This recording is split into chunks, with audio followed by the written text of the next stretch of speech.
Moriore te whānau, what's going on? No mai, haere mai, and welcome back, or welcome to the 99Dreams podcast. I'm Rauri, I'm your host, and as always, thank you for being here. I appreciate it. Now today, whānau, we've got a great episode lined up. I'm looking forward to this one. We tried to tee it up last year, but conflicting schedules, pick them up and get them on the next show. So I'd love to welcome you all and introduce you all to Matene Solomon. Kia ora, my cuz. How are you, brother? Kia ora, brother. Kia ora, kia ora. I'm good. How are you? Bro, always good, man. Better now that you're here. Cheer, bro. Cheer. Hey, before we get started, are you able to just give the whānau a bit of a kōwai nōwai, who you are and where you're from? Ka pai. So, my name's Matene Solomon. Huri tēnei no Ngāti Kahungunu, no Ngāti Porou Hoki. So I'm from the Hawke's Bay as well as the Tai Rāwhiti. Grew up back home in Whakakī. So Whakakī is where I'm from. Grew up there for the majority of my life, and then moved down here to based in Wellington now, brother. So Yeah. And what was it like growing up over the East Coast? Yeah, it was good, brother. So we grew up, there was just me and my little brother, my mum and dad obviously as well. And we grew up on, I guess you could say it was like a farm, bro. We were out doing, my old man was a shearer, so he was a sheep shearer. So we were pretty much his sheepdogs, bro. Like, would go out on the farm and round up the sheep for him, and then he'd shear them, and then that was kind of a day in the life for us growing up. On the weekends anyway, so on the weekends. Actually, after school, I remember doing some of those sheepdog tasks as well. So, no, it was good, bro. Like, growing up rurally was awesome because we got to inherit, I guess, a massive work ethic from our parents. So I just remember, like, every day, both my mum and dad, hearty workers, and that was kind of passed on to us, which was cool, bro, which was real cool. So, growing up was mean. Like, I really enjoyed our childhood, being out in the bush and being out in the paddocks and the mud and the dirt and all of that stuff. That was kind of our place, if you will. So, no, it was good. I really enjoyed it, brother. Mean, and that's so awesome to hear, you know, good humble beginnings to start from. And bro, lucky you said that, because I was thinking too, I was like, bro, that must have given him a mean work ethic, because holy hicka, that's not an easy mahi. That's some intense work. What are some of the major lessons that you learned from those times? Major lessons, I'd say, one, obviously, as I said before, just that work ethic. Like, I've never met anyone year two who has shown so much, and there's work ethic and then there's just physicality. Like, I've never met anybody who can work as hard as my parents have worked. They do all the stuff that, you know, is free to learn. So, for example, like showing up on time, and showing up on time for me meant that you'd show up 15 minutes early. You know, if you start at 6 and you show up at 6, you're late, pretty much, you know. Yeah. That was one of the things that I got drilled into me, bro.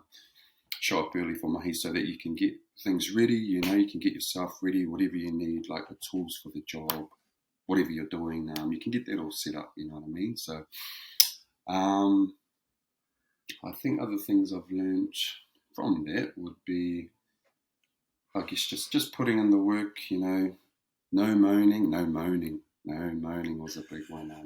My parents hated moaners. Like, I remember my old man saying, I remember my old man saying, the time it took you to moan, you could have finished the job by now, you know what I mean? So it's like, right, here we go. But, you know, sure enough,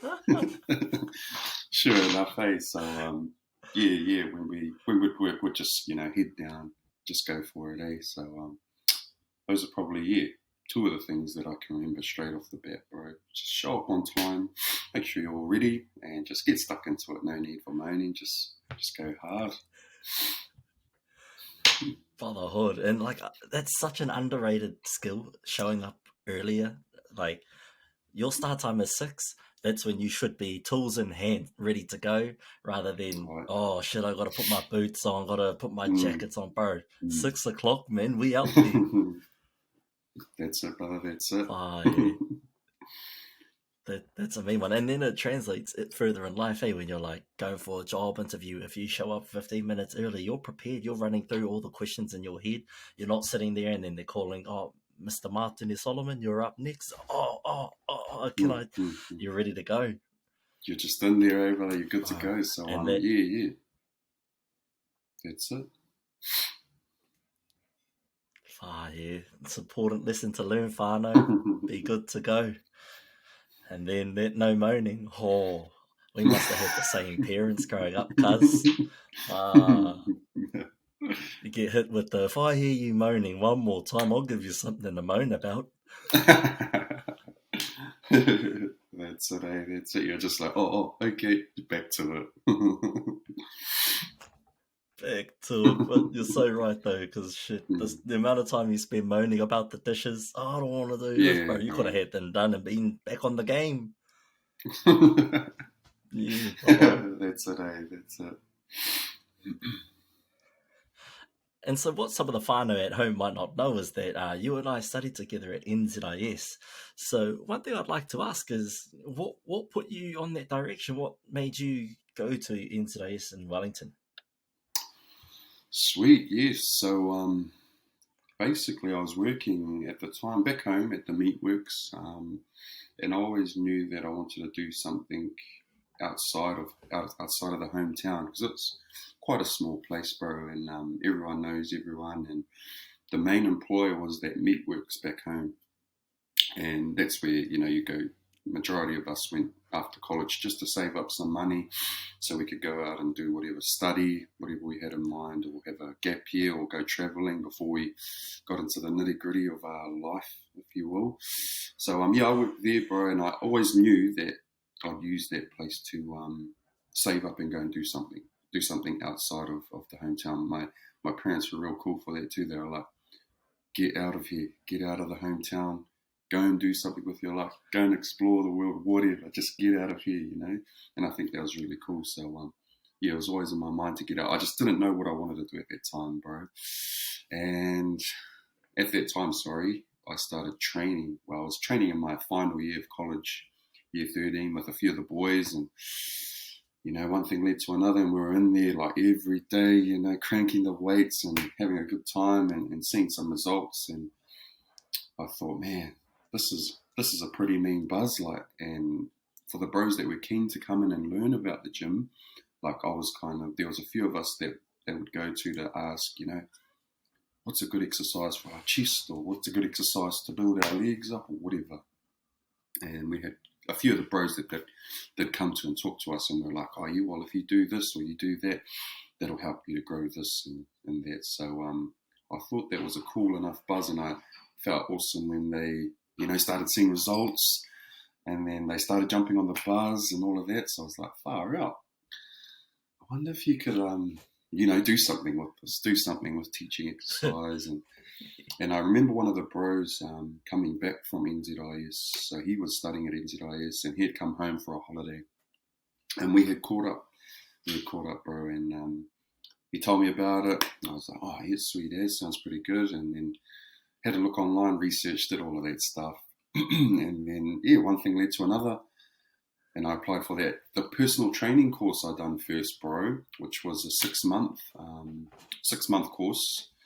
And then from there, done the advanced diploma. So, it was just a matter of getting contacts from home that had been to NZIS. There was about three of the bros that had come through from NZIS, and they all had awesome things to say about it. So I was like, you know what? Might as well, man, give it a go and see what happens. And I have to say, bro, when I was at NZIS, those are some of the best years of my life, bro. I've met awesome people, such as yourself, and we, contacts as well, a few of the brothers that we still keep in touch with now. And those years were the best years, some of the best years I've lived so far, bro. So I'm real grateful for it, But that's how I got into NZIS and studying there, bro. That's mean. That's mean. Yeah, It's mean that you got people who can come back home and share their experiences with you, as well as yeah, bro. getting those tips in the gym. Once you catch that bug, you're kind of like, oh, where can I go with this? Yeah, bro. Yeah, that was it. That was that buzz, and that was like it was a feeling that I wanted to share as well because it was mean. Like, I hadn't found anything like that before. I started training. So sharing that buzz was always going to be the goal. Yeah, and another thing too is I was going to question is, were you in the second intake of PT? Yeah, the second intake. Were you in the first? Yeah, Yeah, 2014, eh? yeah. 2014. I was in the second part, bro. Yeah. Yeah, bro. I ended up in the workforce after I did Oh. my course, and then I was like, nah, bro, I'm going back to study. Yeah, this. I just need a bit more practice. I need a bit more learning. This is too much. True. So after doing the level 6 diploma in exercise prescription, did you go into the workforce, and how'd you find that? Yeah. So I ended up going into the workforce probably during the last quarter of our study in that diploma, and I just what I done was I got in touch with a few gyms. I sent like I guess you could call it a template email saying that my name's Matene. I'm currently studying at the moment, but I'm looking at getting into the personal training, fitness industry.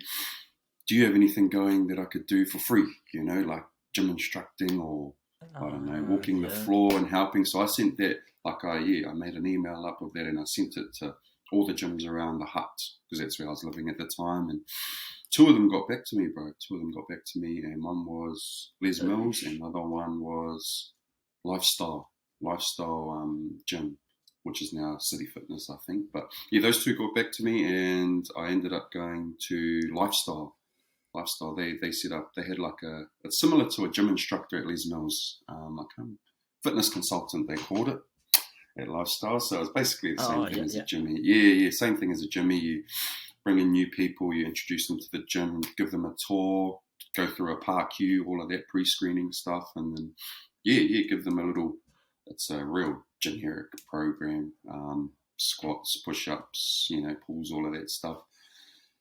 And I worked there for that last quarter of study, and then that was when they, I think Lifestyle got liquidated or something like that, bro. But I had finished my contract before then. Oh, hey. Yeah. So I was like, oh, true. But my contract was only for like 3 or 4 months, and I was just like, yeah, sweet, I'll jump in there just to get some experience. You know what I mean? So that was actually quite cool, bro. That was actually quite cool because the thing about me is I'm real introverted, and it's funny that personal training was one of the things I was taking up. So, it was cool studying. It was cool thinking about, one day I'm going to actually be training people. But to get right into the nitty gritty was like a big step for me, bro. I was like, far out. I actually have to go out now and, start putting these tools to use. And that was scary, bro, like jumping straight in.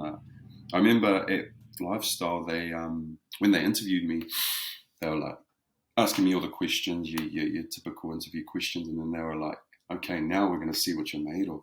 I want you to go out there for, I think it was 10 to 15 minutes and just start talking to people, helping them out.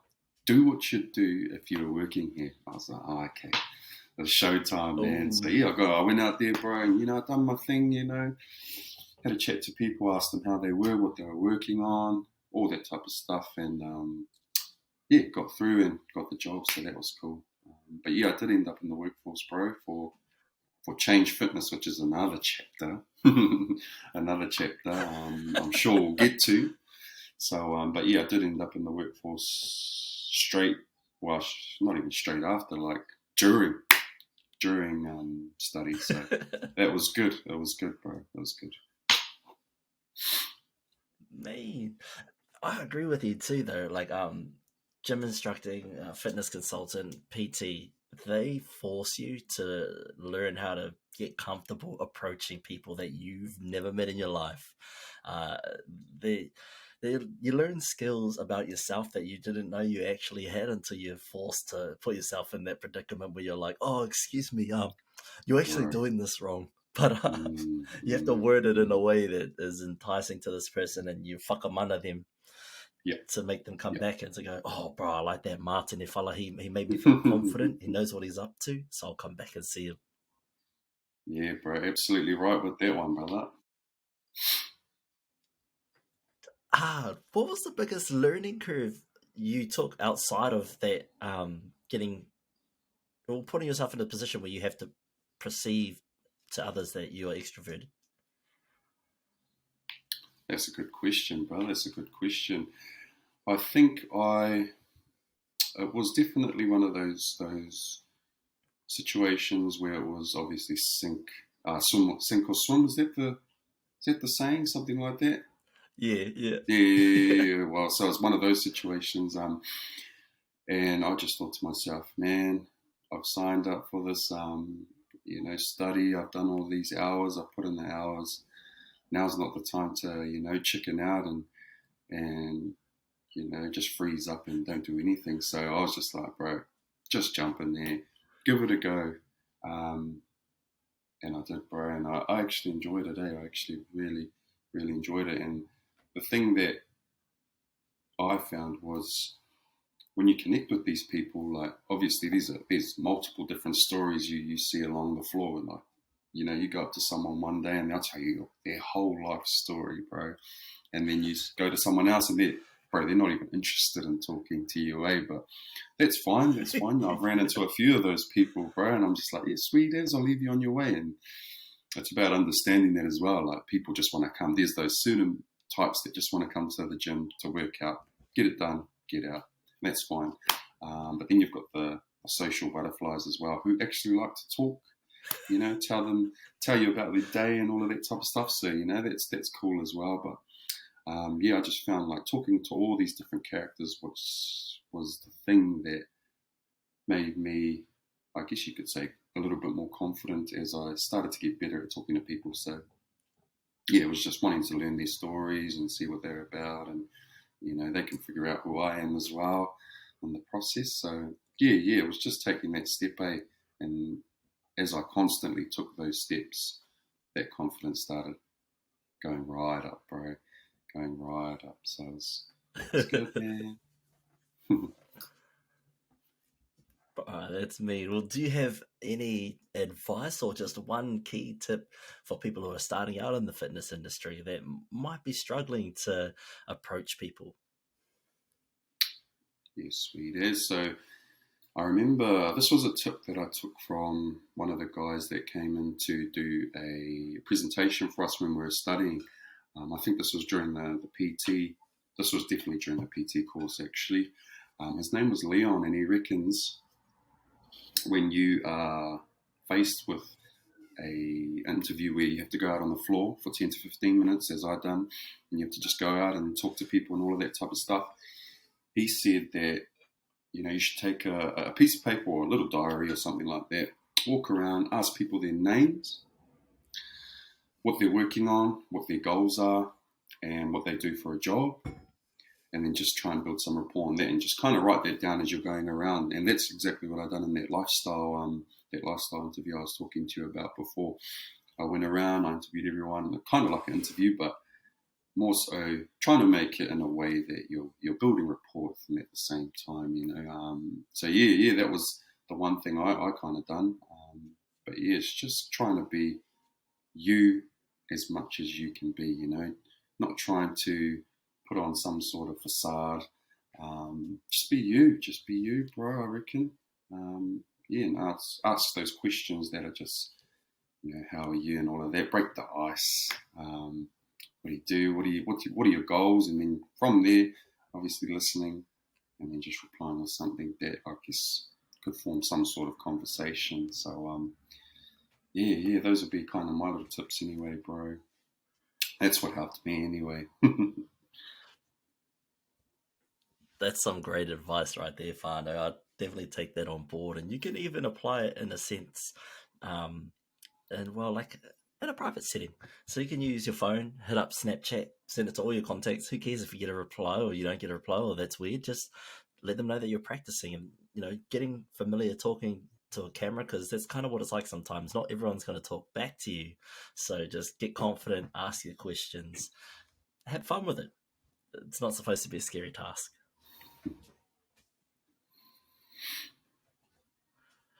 So you touched on briefly, brother, about your second endeavor in the fitness industry. How did that go? Yeah. So that was actually a massive stepping stone in my life. Like that's where my confidence went to an all-time high.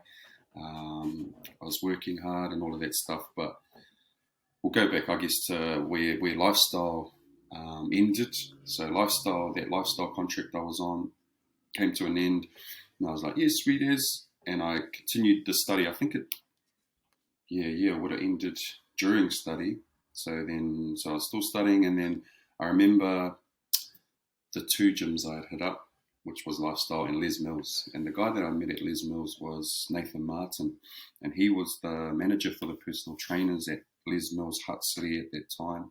And we had kept in touch. We were going back and forth. And I remember he had, I believe it was a little opening in Change Fitness. So he had branched off from Les Mills and started his own company, which was Change Fitness. And I remember going back and forth with him. We were messaging, and I had messaged him once we had finished study, bro. And I said, hey, Nath, I'm finished study. I've got my qualifications now. Is there any room for, maybe me coming in and doing some stuff for free and shadowing you guys or whatever? Is there anything that, I could help out with? And he got back to me and was like, yeah, bro, yep, we've definitely got an opportunity there. Come in and see us. We'll have a meeting, blah, blah, blah. And one thing again led to another, bro. We had our meeting. We met in person. I met his wife. We had an awesome chat, amazing chat. And I guess from there, I think it was a month, bro. I think it was a month of just, learning, seeing if it was somewhere I'd want to be, working at, I guess you could say. And then from there would evaluate, have another meeting, and then see what we could do from there. So that month went by, done the free stuff, ran the run groups, all of that stuff, shadowed. And then, he got me on board, bro. So that was 2017, bro. 2017. So from there it was 3 years. I stayed with Change Fitness, bro, for 3 years, and that was awesome, man. That was some real cool years at Change Fitness, bro. So big ups to him, and he helped me through heaps, bro. He was not only a mentor for the business, but just life, brother. So that was a cool journey, man. That was a cool journey. Oh, that sounds mean as. One thing I would like to touch on is you've talked about it twice now. You've mentioned it twice, but is it just because it's the fitness industry, or is there, a forgotten art of lending your time out for free so other people can get a taste of who you are and potentially offer you a long-term contract? Yeah, bro. I think it's definitely important, and it was one of those things that was told to us by our tutors and stuff. Was it's a good way to get your foot in the door. It's a good way to showcase your skills, showcase your personality. Your character. And I think, for me anyway, if I was to own a gym or anything like that in the future, and I saw a young hustler coming up, trying to make it in the world, make some bread, and they were sending emails out to everyone saying, hey, I'm studying, I'm ready to go. Can I do anything for free? I'll clean the floor, I'll mop the floor for free if you just get me in the door. And when I see that, bro, I'm like, yeah, man, these people, they're out there. These young hustlers, they're out there. So I think it's important to offer your time up for free anyway, just to get your foot in the door, as I said before, bro. Just so they can see what you're about, and so you can see what they're about as well. It goes both ways, So yeah, I think it's an important one, bro. I think it's an important one. If I could give another tip, man, I'd just be to frame up a mean email and just get your foot in the door. Like, I'm keen to do this for free. Get me in there, please. For actual, so it's such a undervalued trait because it just, like you said, shows how hungry you are, how ready you are bro. to learn and succeed. And touching on that, then, have you used any of that passion and power that you've used to learn so much to now apply in your own life and create some of your own hustles? Yeah, bro. Yeah. So I'm really about those hustles, those side hustles. I've tried to apply it to this. I guess there's a shift you could say, in the way we're working now, which is a lot of things are online. So yeah, I've got a few little baskets that I'm putting my hands in, and trying to, I guess, free up more time for stuff that I want to do. You know, money's obviously an important part of life today, so it's just about, for me, the money's not important, it's the freedom that comes with it. So that's more of what I'm trying to get towards with these different things that I'm putting my hands in. So yeah, it's definitely helped those I guess you could say those skills that I've learned over the past years working as a trainer and all of that stuff. So yeah. Where are some of these baskets that what industries are they in, or what is it like? Is it you investing? Are you building your own things? What's going on? Yeah, nah, that's it, bro. Yeah, so I know me and you are really interested in crypto, and I'm still really interested in crypto, bro. Obviously, it's taken a bit of a dive at the moment. It's a bit quiet, which I think is a perfect time to invest. Everything is very cheap from where it was maybe last year. I can't remember last year or the year before. It was crazy, bro. Yeah, so definitely keeping my eyes on that. We'll pull the trigger soon in terms of jumping into some investments. It's just making sure I've got the research. Hey, they always say do your due diligence. So I was just staying on that.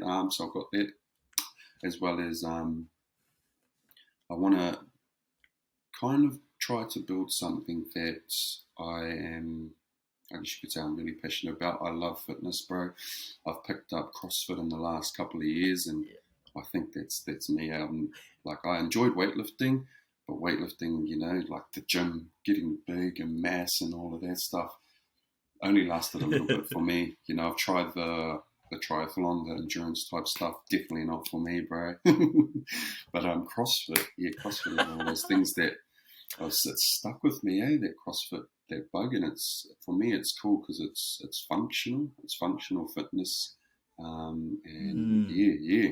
So I'm trying to, I guess, weave some ideas together, I guess you could say, in terms of how would I bring something that is valuable and that has heaps of things that people can, I guess, take with them to learn more about. It could be CrossFit, it could be fitness based. I haven't quite touched on what specifically I'd want to do with that, but yeah, I just want to bring value to people, especially people who are looking at getting into CrossFit or, you know, the fitness industry or anything like that. So maybe some sort of digital product. Still working with it at the moment though, bro. And then invest. Sharesies is the one to go. I'm sure everyone's heard of Sharesies. So just making sure, you know, we've got our plan set up for that and all of that stuff. So it's cool that they've got the US stocks on Sharesies as well. So they're taking down barriers to, you know, get people investing, which I think is awesome. I think is real awesome. So yeah, those are a few of the things, bro, that I've got my hands in. I love that. That's on.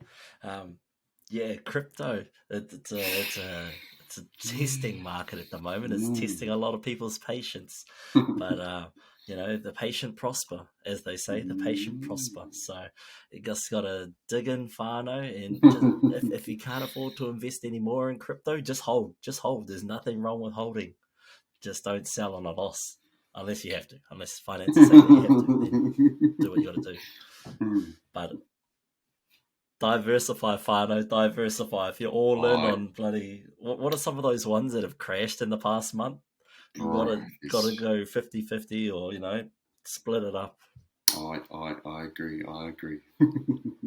And it's same as stocks, whānau. Diversify your funds. Don't put everything into Tesla and Apple. Diversify. If you're just new to investing, dive into ETFs. Those are your best bets. Your S&P 500s. What's that? The Dow and Jones. What's the tech one? I forgot. No, I have no idea. I know there's the NZIS, the Dow Jones, the S&P 500, but no, I can't remember the tech one.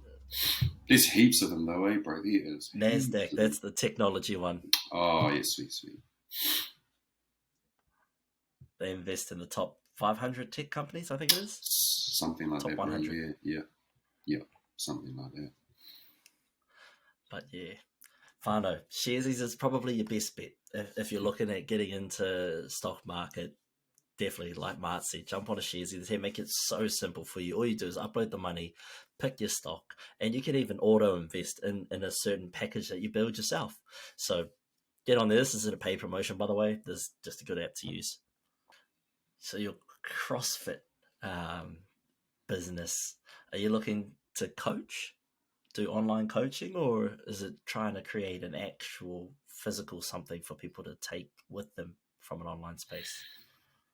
Yeah. So I've been doing some research on things that could be made once, uploaded, to the internet as a digital product, and then that people can see and then buy, and they kind of one of those things that you can just set and forget. That's what I was trying to say. Set and forget.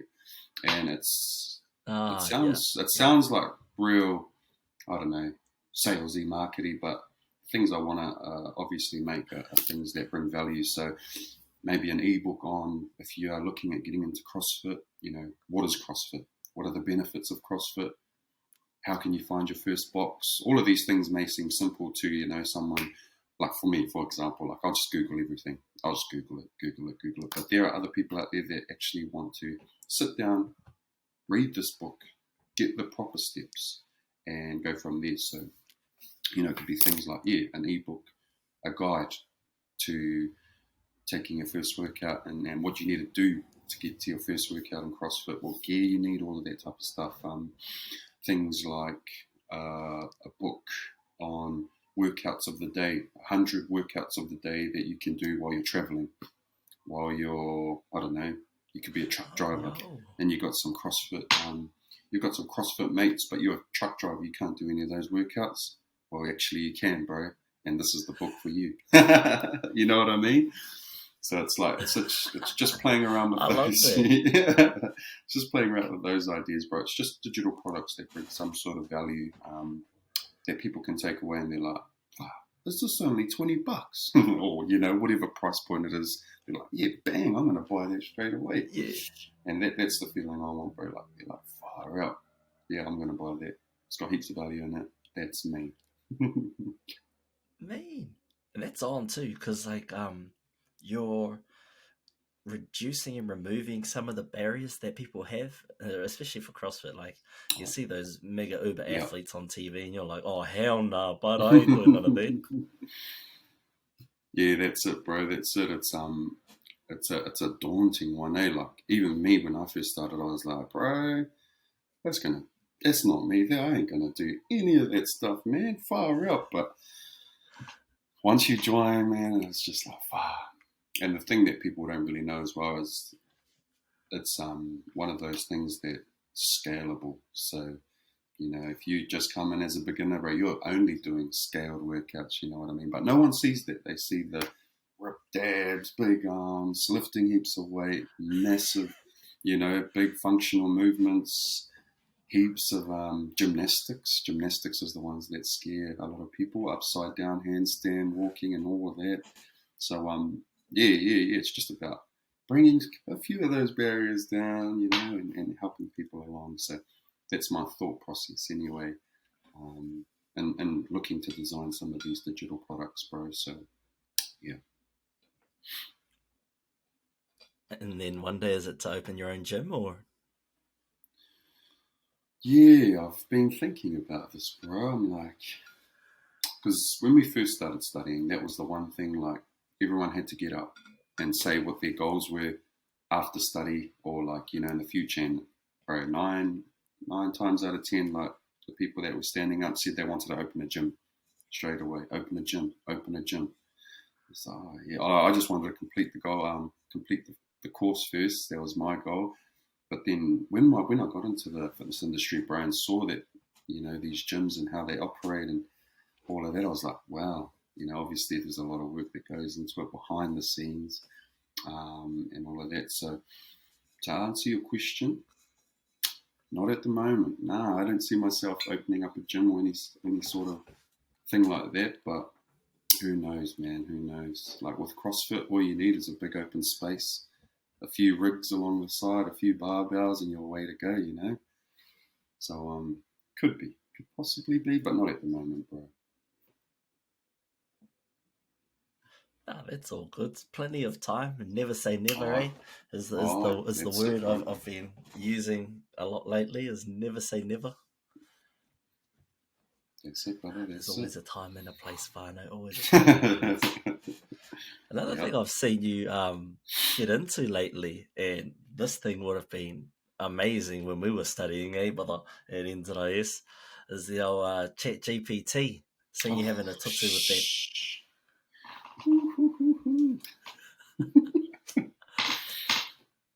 Oh, that's a cheat code, bro.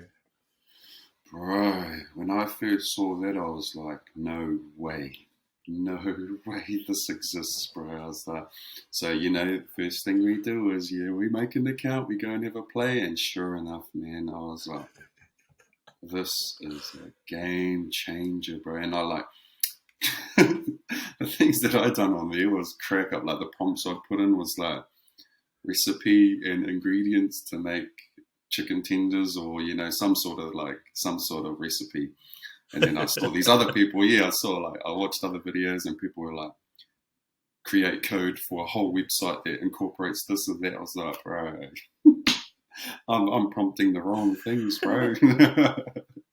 Fire up, but yeah, man, that's crazy. Like the stuff that you can do on there, man. Like I don't think we've even come close to touching the surface on what that type of technology can do. So it's scary but exciting at the same time. And I constantly see like heaps of different other AI softwares coming out, ones that can produce a photo basically on a description of text, so like, I don't know, a dog walking on the moon with, I don't know, whatever on, and I'll just, generate that. I think there's that, have you heard of that Midjourney? Yeah. Is it Midjourney? Midjourney AI? No, I've heard of DALL-E. I've done that. Oh, yeah, I've done that one. So apparently there's the, I'm not sure if you've seen those ones on TikTok where they turn states into the equivalent of a villain. Have you seen those? Oh. No, yeah, well, I've seen them, but I don't know where to get those. Those ones are on. They look mean, eh? So that's made by Midjourney AI, which is a software that you prompt on Discord. You make them on Discord, so they've got like a channel specifically for that, bro. You just do whatever you want, write whatever you want, and obviously it's like DALL-E, like you get four different pictures of what you put in, and then you can get a variety from other stuff and all of that. So I was like, wow. But then I saw there's heaps of other AI stuff, man.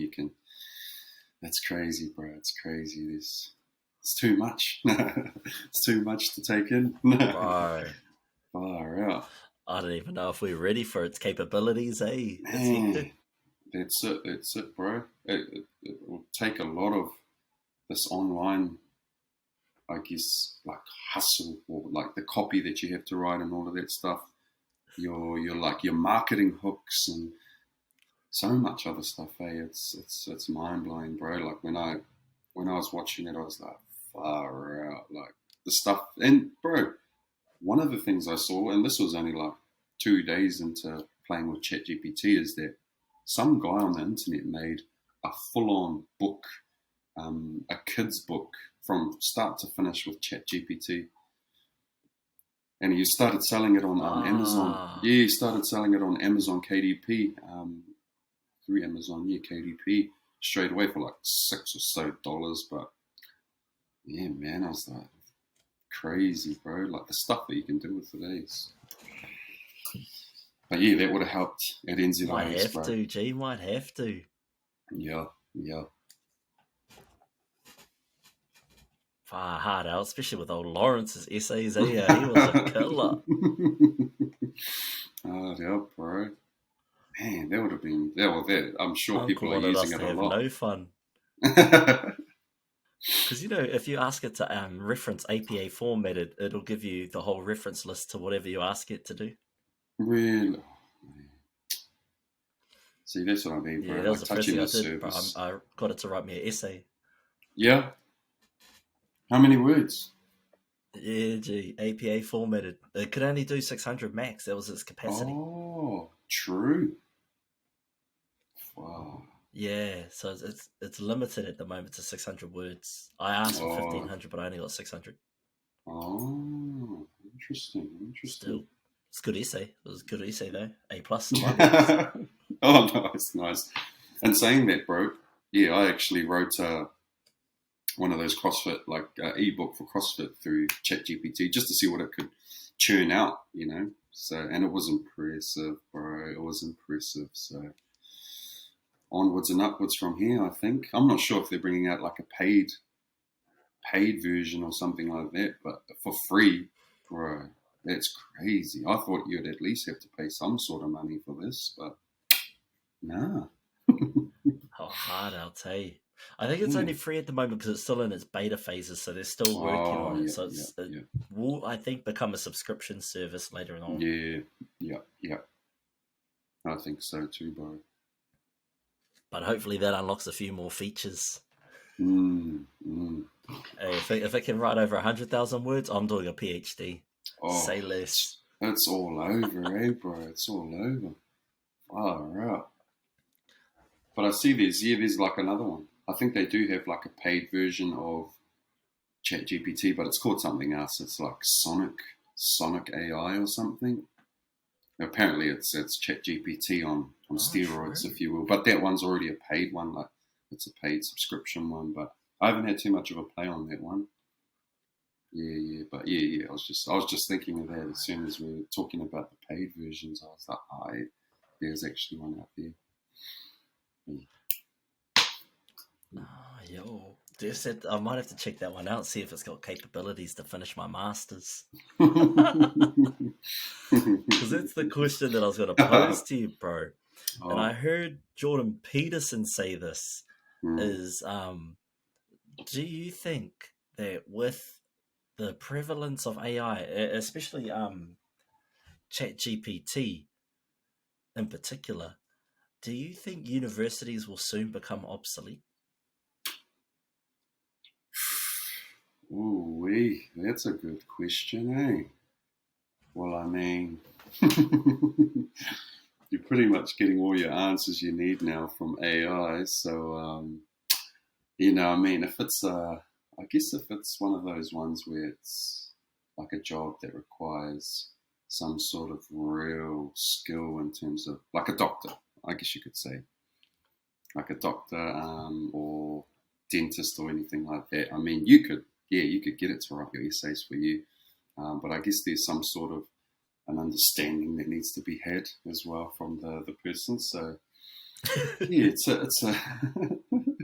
it's an interesting question, bro. Like for university, like those types of jobs, I think are important, like doctors and all of that stuff. But if your goal is to just make as much money as you can with as little effort, I guess you could say, bro, yeah, ChatGPT would help hard out with that.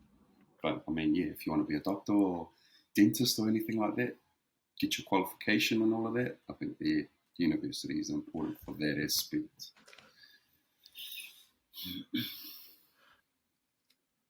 Yeah, it's an interesting thought, hey, that It is. obviously the practical ones that you need to learn how to pull teeth or Mm, open heart surgery, that will never change, I think, unless we get more advanced AI that can do operations for you with minimal human true, error.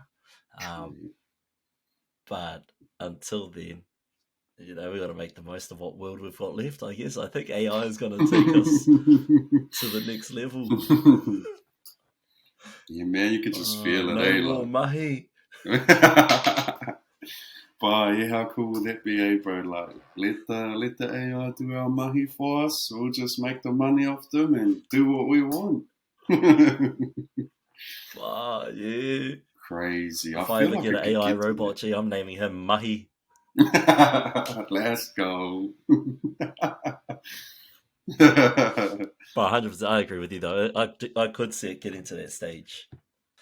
Crazy to see the possibilities of the world. It's hectic. But I got this segment on the show, my bro. Slight deviation from where we currently were yarning, but it's called Your Rock and Your Rose, Your Highs and Your Lows. What has been your Mm, rock and your rose of the week? rocking my rose of the week. My rock would be that I've got back into training, bro, after our mean as couple of weeks of just, oh, actually, not even a couple of weeks. I haven't been training for like 3 weeks, bro. I've been doing walks and stuff like that, but back into CrossFit. Yeah, back into CrossFit this week, which was cool, bro. Like, just sweating out all the gun K and getting back into some sort of a normal routine, if you will. So, yeah. Yeah, nice. Good swing of things, eh? Slowly All ease right. back into the year. All right. All right. It's funny that we talk about the start of the year. This episode is going to air in February. Oh, shit. Sweet. Yeah. Crack our face. That's how advanced we've pushed out all our bookings now. So Oh, we just keep lovely. pumping out episodes. Goal is to try and get to 50 this year. Try and release 50 episodes. Man, bro. That's the one. That's yeah. And I'll add it into this next segment. We'll do one together because I feel like it's only fair. But I did drop the paper briefly, so that's why I'm looking around a lot. But the whānau at home that watch this on YouTube, they know what's coming next. All the ones on the podcast that listen on Spotify and stuff, they'll be like, "What are you up to, man?" But it's that time of the show where we pull out the dream deposit box. So it's my Trey Young sneaker box. It says, "Always remember when they doubted you." I love that. I Oh, love that sentiment. nice. So Okay. I always, yeah, this was gonna be a dream jar, but now it's a dream deposit box because of I just like because it. of that quote. I love that quote so much. I like it. Very cool. So in here, all of my past Ooh. guests have shared their dreams with us. The pink ones are my guests, and the yellowy ones are my dreams. So, what dreams do you have, my bro? It can be one, could be two. Some examples for you is I've got a dream to write a book, finish my thesis, own a McLaren. Other people have said they want rangatahi to reach their full potential. Um, some people just want to reach 30, see their kids grow old. Um, sorry if I've forgotten your dream. There's a whole bunch of other wholesome dreams in there, and I really love them. Um, but yeah, what's a dream that you may have? Up on my bro. Now those are mean as dreams, man. Far out. Those are cool as. So my dream, bro, and this is one that I've held in my heart for a while, in my brain and my whole being, is really just to retire before 40. That's my one dream. And it's only because I want freedom of Nice. time, brother. Just freedom of time, just to do what I have to do. But I know that there's some steps and big steps, I should say, to accumulating enough, I guess, wealth to be able to retire by 40. But that's my biggest dream, bro. That's a mean one, bro. I rate that. That's applicable in so many people's lives too. I'd love to retire before 40. Just that freedom, that financial freedom to do as you want, do as you please, be where you want to be. Usually in the box now. Yeah. You're in the box, bro. So this is where dreams don't die. They just get deposited. And one day when you achieve them, you'll go up on the back wall. So that's where I want everyone's dreams to come to life. And that's half of where this name come from, 99 Dreams. So it would be 100 dreams, but we've turned this particular dream into reality. So we've got 99 to go. Let's go. 99 Dreams was born. Beautiful, beautiful. And so I'll share with you the dream that I want to achieve. That it just come up. I was supposed to do a vlog on some of my goals this year, but is it the yellow one? Yes, the yellow one I do. This year, I've only just found out about them because I was mucking around the other day. I was like, man, how can I try and increase the exposure of this podcast? And then I found out that there's some New Zealand podcast awards. So I'm like, oh, say less. Nice. So what I'm going to do is I'm going to try and, I'm going to register and nominate myself for Māori Host of the Year this year. So that's what we're aiming for. Oosh, that is cool, bro. Yeah, that's the first time I've heard of that. There's awards for podcasts and stuff like that. So that's it, man. I love that, brother. I love that.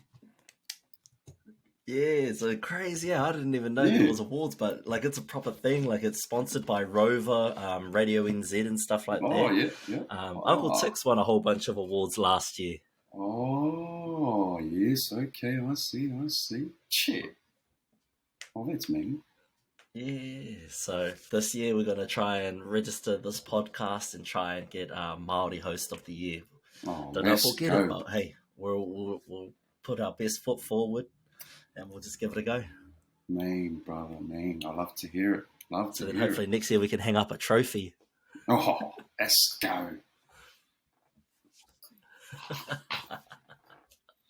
What about you, cuz? Going to enter any comps this year? Going to win any medals? Ooh, good question. I think, I definitely will be in some sort of comps this year, brother. I think it's important to have something in front of us, that we need to work towards, and it just keeps you on the mahi train.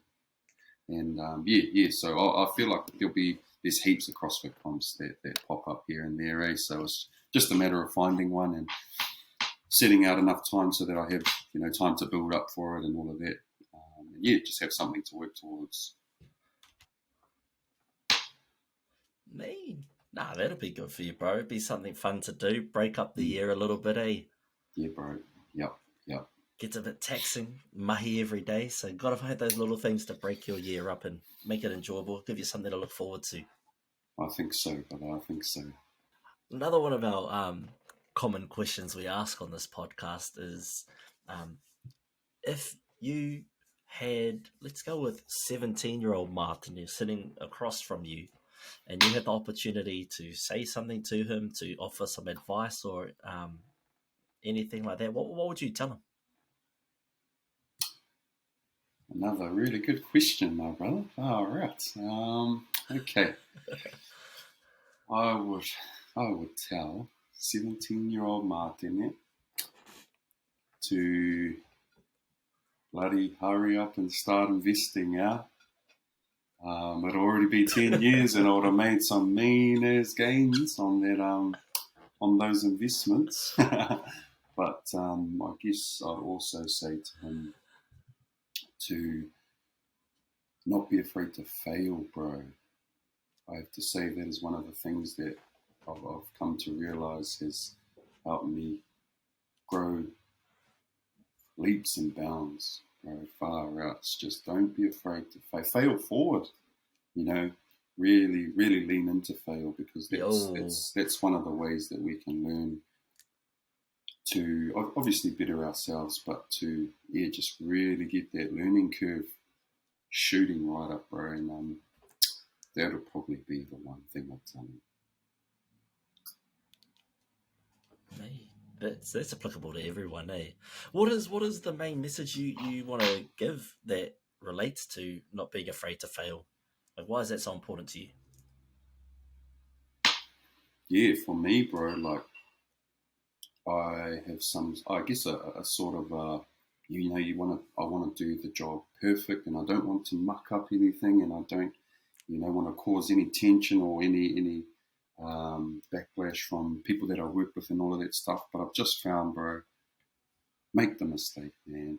Make the mistake. It's all good. Like, from that you'll learn, obviously. From that you'll learn, and it's just one of those things that we do as humans. That's how we learn. That's how we learn. We make mistakes, we fail, but we make sure, hopefully not to make the same mistake twice. But yeah, it's just definitely one of those things that I've found I've leaned into a lot over the last few years, and that's helped my growth with all facets of life. Money, health, wealth, spirituality, far out. So all of that stuff comes into play as well. It's one of those things that really affects your, what do they call it? Your wharetapa, the holistic view of things. So your wairua.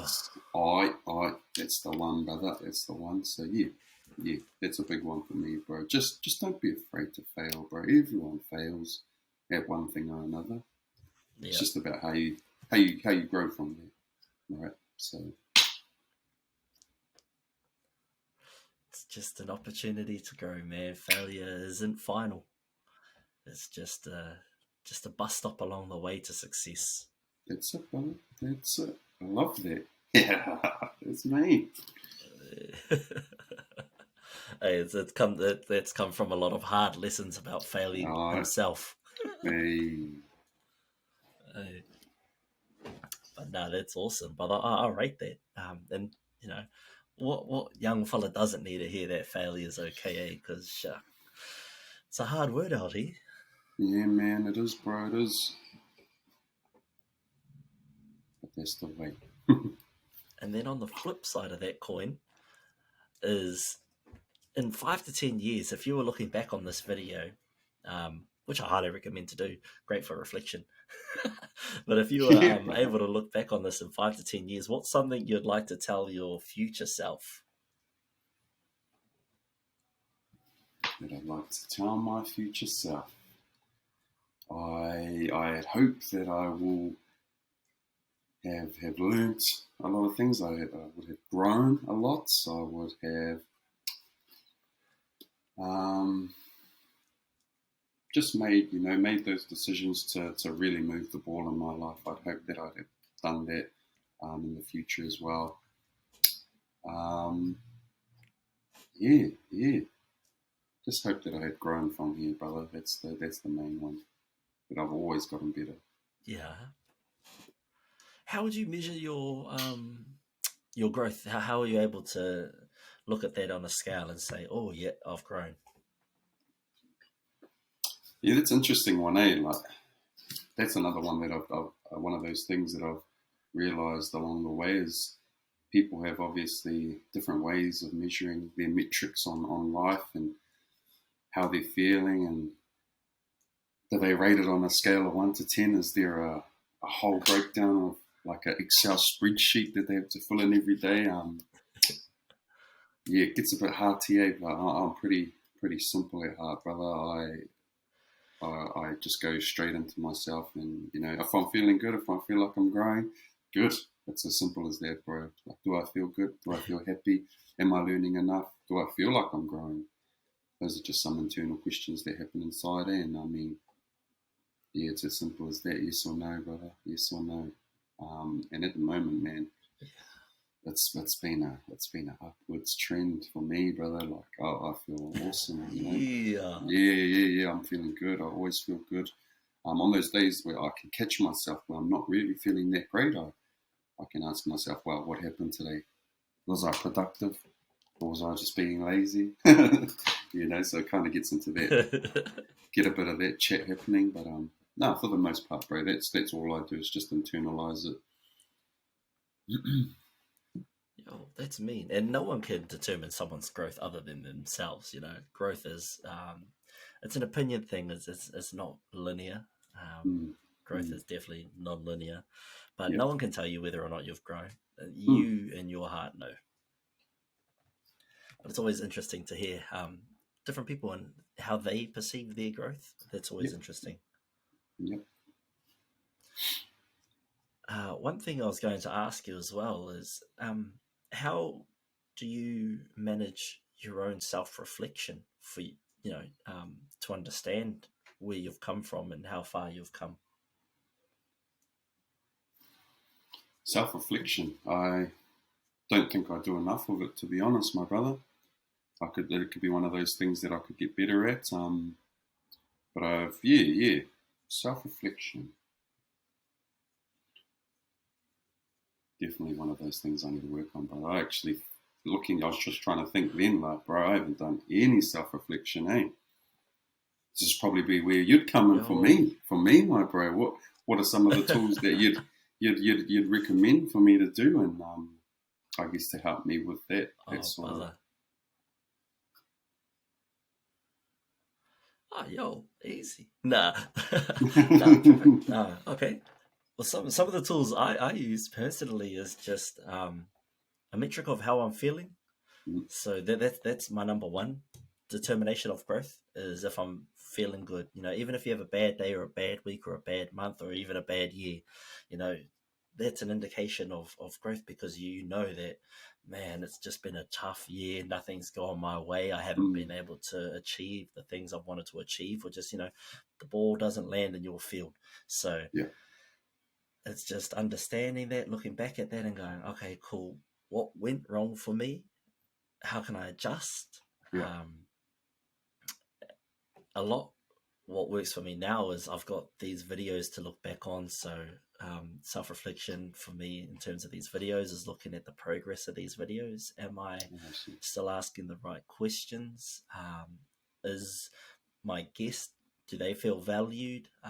Do they still take something home from this? And does my audience then, are they able to take at least one piece of advice or knowledge from this kōrero that we have? So that's something that I'm consciously reflecting on every day, especially days when I've got a guest coming on and I'm recording, because then I'm like, okay, today I've got to make sure that my guest feels valued, and that I can ask a question that can provoke thought, can provoke kōrero, and hopefully my audience can find some value within our kōrero. So that's one thing that I'm always sort of thinking about. Books, reading books is another way, because the best way to reflect on yourself is to learn new things, and books is a great way to determine how well you've self-reflected, because at the end of every book I read, I try to analyze it and apply those lessons to my life. If it's a book like that, like I've got 12 and a half from Gary V that I'm currently reading. I haven't read much of it, but I'm currently reading it. So by the end of it, I'd like to find a way to apply those learnings to my life, or to the things that I want to achieve. So that's another great way of, self-reflection. Oh, man. Oh, there's on, brother. There's on. If any of that helps, bro. Definitely does, brother. Definitely does, my man. Nice. I feel like I went on a bit of a tangent there. Hey, all goods. And so what's in store for Matene in 2023? Sweet, yeah. So 2023, I think, is going to be an exciting year, brother. I always look forward to getting after it when the New Year's ticks over. But for me, I guess 2 goals I've had for this year, and it's really just to stay consistent, bro. Really stay consistent. So my 2 goals for the year are to constantly do something really good for my body every day. And that could be anything, bro. There could be a session of CrossFit. There could be going out for a game of golf, a game of golf. We live next to a golf course, so getting the tinana moving, drink some water. It could be anything. Something good for tinana. So that was one, and I am in a new chapter of my life, my bro. I don't think I've had the opportunity to talk to you about it since we last caught up, but I'm doing a building apprenticeship at the moment. So I'm in the building industry now. Yeah. It's just one of those things I've been interested in, but it's one of those things that I would always have loved to have done, bro. Like, just build stuff. Just build stuff. And I guess the difference, so I'm doing that, and one of my goals for that this year is it's over 3 years, so was to get 50% completion by the end of this year. So I've only just started it recently, so I'll just tick away at that, and that's what will be happening for 2023 for me, my brother. Look after myself and chip away at this apprenticeship. So yeah. Well, congrats, brother. Congrats on the new mai. Man, that's going to be so rewarding. That's going to be so much fun too, because you're out there doing it, except on those rainy, windy days and valleys. That's it, brother. That's it. That's wicked, cuz. Good on you, Al, for just getting out there doing it. Instead of doing the, should have did it, Al. Should have did it. Yeah. Wicked. That's on. Shut up. So what's the apprenticeship entail? I could never, bro. Hands are too soft. No, that's all good, my brother. Yeah, the apprenticeship is it's pretty cool. Obviously, they've tailored it over the years as new things come out for building and all of that stuff. So it's just a 3-year apprenticeship that goes over basically building a single-story house from scratch. So you've got your foundations, obviously, you've got your framing for the whare, cladding, windows, blah, blah, blah. So it's just taking, a piece of bare land to a one-story house. That's the goal. That's the goal of the apprenticeship. And to be able to know every little nook and cranny in terms of piecing it all together, basically, my bro. So, that's all it is. That's what I'm hopefully going to achieve by the end of this. Some have done it under 3 years, some have taken a little bit longer, some have done it in less time. So I'm happy at the moment, bro. Just learning at a cruisy pace. I don't know much about building before I even came into this play, but it's definitely an eye-opener. Like, you have your crowd that do it yourself, your DIY team, but then you have a tradesman, an actual tradesman, and the gap between the two is crazy. So it's just about filling that gap, because I feel like I've done a lot of this DIY and not enough of this not enough of this tradesman stuff. So that's basically the gist of it, my bro. That's on, brother. And I know with your mind, you're definitely going to excel in this, because you love to ask and you love to know. So you're in the perfect place to be an apprentice, brother. Thank you, my brother. Thank you. Appreciate that. Hey, and DIY is lots of fun. I mean, I just slapped up this paint job last night. Want to get some shelving done now. So, bro, you get a bug for it. You're like, what can I smack a hole in next? It's like that, bro. You're like, what can I add to this? What can I add to that? What can I do to this? It's like, out. You just put me on the block. That's it, right. It's us, cuzzy. The block 2024. We're coming. We in there. That's us, G. That's us. Have you been watching it on TV? I think it's on TV3 at the moment. They've got I'm pretty sure that's Omar Schleiman, cool G, from the under-20s. Bruh, does no. I've only ever watched one block series from start to finish, and that was like 3 or 4 years ago, bro. They were on anyway. They were on. Would be mean, to have that, well, not unlimited budget, but, just having free money to renovate a house however you feel. Getting someone else to pay for it. That's it, bro. Sheesh. Surely, cuz that's us on the next blocker. That's us, whānau. Vote for us. Yeah, I'll be the builder, you be our decorator, my bro. Yeah, brother, just, bro, don't ask me to paint it. I'm not going to show the viewers at home, but I'll show you after this, off camera. I'll show you a bit of the corners there. Just follow. Nah. No, but I'm conscious of the time too, my brother, and I'm so thankful that you joined us here today. This has been such a great, not just a good catch up, but it's been great to be able to pick your brain and learn a few things from the Book of Maths. So thank you so much, brother. I always appreciate your time. Always got so much love for you, and you're always welcome on the show whenever you want to come back, brother. No mind. Man. Thank you for having me, my bro. It's been an awesome insight into what you're doing, and I see some cool stuff happening for you, my brother. I like that box idea, man, the dream. That box you chucked my dream in, so I'm looking forward to hopefully slapping that up at the back of your wall as we go through life, my brother. But thank you for having me. Really appreciate it. This is real cool, my bro. Far out. Nah, I'm glad you enjoyed it, brother. And yeah, man, I can't wait to put that up on the wall, cuzzy. Soon it's up on that wall, that's us. We're on. Yeah, we on, brother. We on. But before I let you go, is there anything you want to say to the listeners, to the viewers at home? What you're up to, where can they find you, and just any messages that you've got to say before you go? Yeah, actually, brother. My only thing to follow me if you want is on Instagram, MJ Solomon. I'm sure the bro will slap it in the description anyway. But one of the things I'd like to leave you with, brother, is an awesome book that I was reading and I finished last year, and it was what was it? Jeez, now I forgot. You can edit this out, eh? But do you know that? What's that book? The Habit book, bro. Habit. What's that one?